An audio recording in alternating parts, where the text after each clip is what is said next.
ముందుగా గౌరీ సతీష్ గారు మీరు చెప్పండి, నిన్నటి బడ్జెట్ ఎలా అనిపించింది?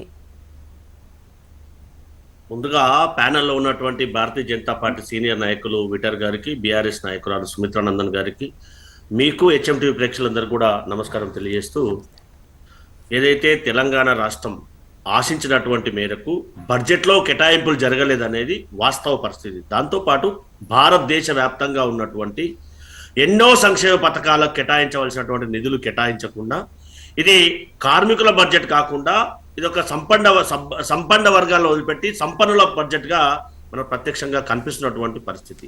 దానికి అనుగుణంగానే ఏదైతే బైఫర్కేషన్ యాక్ట్లో తెలంగాణకు రాష్ట్రానికి రావాల్సినటువంటి కేటాయింపులు కానీ, దాంతోపాటు సంక్షేమ పథకాలకు కేటాయించవలసినటువంటి బడ్జెట్ కానీ కేటాయింపులు జరగలేవనేది ఒక మాట.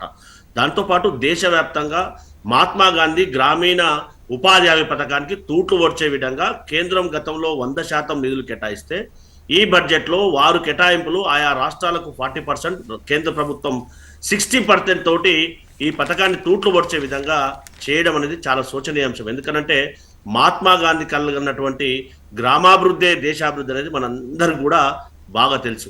సరే, వారికి ఇష్టం లేనటువంటి పేర్లను కానీ, జాతిపిత లాంటి పేర్లను కానీ మార్పు చేయడం అంటే వాళ్ళకే చెల్లుబాటు అయింది అనేది మన వాస్తవ పరిస్థితిని ప్రత్యక్షంగా చూస్తున్నటువంటి పరిస్థితి. కానీ మహాత్మా గాంధీ గ్రామీణ ఉపాధి పథకము ద్వారా సతీష్ గారు, ఈ ఉపాధి హామీ పథకానికి సంబంధించి ఇప్పుడు 125 రోజులు పని దినాలు చేశారు. ఇప్పుడు రాష్ట్రానికి సంబంధించి 40% వాటా అనేది పక్కన పెడితే ఇంకా రోజులు పెంచారు. ఈవెన్ 100 రోజులు ఉన్నా కూడా దేశం మొత్తం సగటున చూస్తే ఇక్కడ తెలంగాణలోనే 28 నుంచి 35 రోజుల పని దినాలు కూడా అక్కడ రికార్డ్ అయి ఉండట్లేదు. సో ఇవి గ్రామ పంచాయతీలకు ఉన్నటువంటి అధికారాలను హరించడం అనేది మనం వాస్తవానికి గ్రహించాలి. ఏదైతే ఇప్పుడు విబిజీ రామ్జీ పథకంగా పేరు మార్చినటువంటి దాని ద్వారా ఆయా గ్రామ పంచాయతీలకు వారికి స్వేచ్ఛ ఉండదు. ఎవరైతే ఉపాధి హామీ పథకాలను యొక్క కార్మికులను ఎన్నుకోవడానికి అనేది వాస్తవ పరిస్థితి. దాని ద్వారా ఏదైతే కేంద్ర ప్రభుత్వం అనుకూలంగా ఉన్నటువంటి రాష్ట్రాలు మాత్రమే వాటిని అమలు చేయడానికి అవకాశం ఉంటుంది. ఆర్థికంగా భారంగా ఉన్నటువంటి రాష్ట్రాలు దాని నిర్లక్ష్యానికి గురి చేసే అవకాశం ఉంటుంది. ఏ రాష్ట్రానికైనా సంక్షేమ పథకాలతో పాటుగా వారికి ఉన్నటువంటి ప్రయారిటీ బేస్లో నిధులు కేటాయించడం అనేది జరుగుతుంది. మరి ఆ నిధుల కేటాయింపులో కేంద్ర ప్రభుత్వం గతంలో ఉన్నటువంటి పథకానికి తూట్లు వచ్చే విధంగా కానీ, లేదైతే రీఆర్గనైజేషన్ యాక్ట్ లో ఉన్నటువంటి సంక్షేమ పథకాలు తెలంగాణ రాష్ట్రానికి ప్రజాప్రభుత్వం కాంగ్రెస్ పార్టీ ముఖ్యమంత్రి గారు కానీ ఉప ముఖ్యమంత్రి గారు మంత్రులందరూ కూడా రాజకీయాలు వద్దు, రాష్ట్రాభివృద్ధి కావాలని చెప్పి ఫ్రీ బడ్జెట్ మీటింగ్ కూడా అటెండ్ అయ్యి గౌరవ ఆర్థిక శాఖ మంత్రికి అప్పీల్ చేసినటువంటి పరిస్థితి. వాటన్నిటిని కూడా తుంగలో తొక్కారా లేదా మన ప్రత్యక్షంగా కనిపిస్తుంది. అదే ఎక్కడైతే ఎన్నికలు జరగబోతున్న రాష్ట్రాల్లో కానీ, లేదైతే బీజేపీ పాలిత రాష్ట్రాల్లో కానీ అత్యధికంగా నిధులు కేటాయించడం అంటే ఇది ప్రజాస్వామ్యానికి విఘాతం అనేది వాస్తవ పరిస్థితిని గ్రహిస్తున్నాం అనేది మనం కూడా ఆలోచన చేయాలి. సో జిఎస్టీ రూపంలో ఆయా రాష్ట్రాలకు ఉన్నటువంటి జనాభా ప్రాతిపాదికంగా వసూలు చేస్తున్నటువంటి జిఎస్టీని అదే ప్రాతిపాదికంగా రాష్ట్రాలకు కేటాయించవలసినటువంటి బాధ్యత కేంద్ర ప్రభుత్వం పైన ఉందా లేదా, లేదంటే నచ్చిత నజరానా నచ్చకపోతే వారికి ఏదైతే జరిమానా విధంగా ఆర్థికంగా ఉండడం అనేది సమంజసం అనేది కూడా మనం అందరం కూడా ఆలోచన చేయాలి. మరి భారతదేశంలో ఉన్నటువంటి అంటే సతీష్ గారు, ఇక్కడ ఆర్థిక వ్యవస్థను బలోపేతం చేసేందుకోసం పెట్టిన బడ్జెట్ ఇక్కడ ఎక్కడ కూడా జనాకర్షక ఉండే విధంగా ఎక్కడ అటెంప్ట్ చెయ్యలేదు.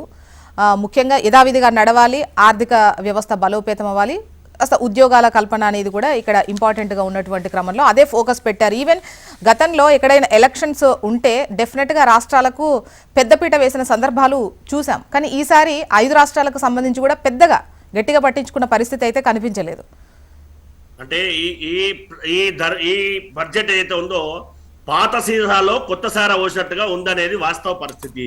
అది కాదు అని చెప్పి ఏదైతే తెలంగాణ రాష్ట్రానికి కానీ మిగతా రాష్ట్రాలకు కానీ కేటాయింపులు ఏ మేరకు జరిగాయో చూసాం కదా ప్రత్యక్షంగా.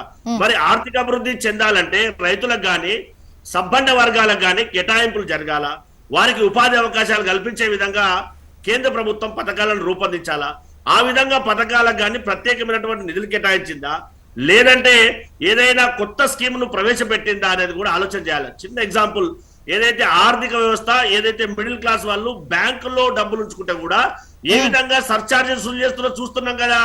అంటే ఇవన్నీ గతంలో లేనటువంటి ఇప్పుడు దాన్ని అత్యధికంగా చేస్తూ ఎవరైతే ట్యాక్స్ పేయర్లు ఉంటారో, ట్యాక్స్ పేయర్లు ఎంత ఉంటారో మన భారతదేశంలో ఉన్నటువంటి జనాభా ఎంత, ట్యాక్స్ పేయర్లు కానటువంటి వాళ్ళకి ఇచ్చినటువంటి రాయితీలు ఏంటి అనేది మనం అందరం కూడా ఆలోచన చేయాలి కదా.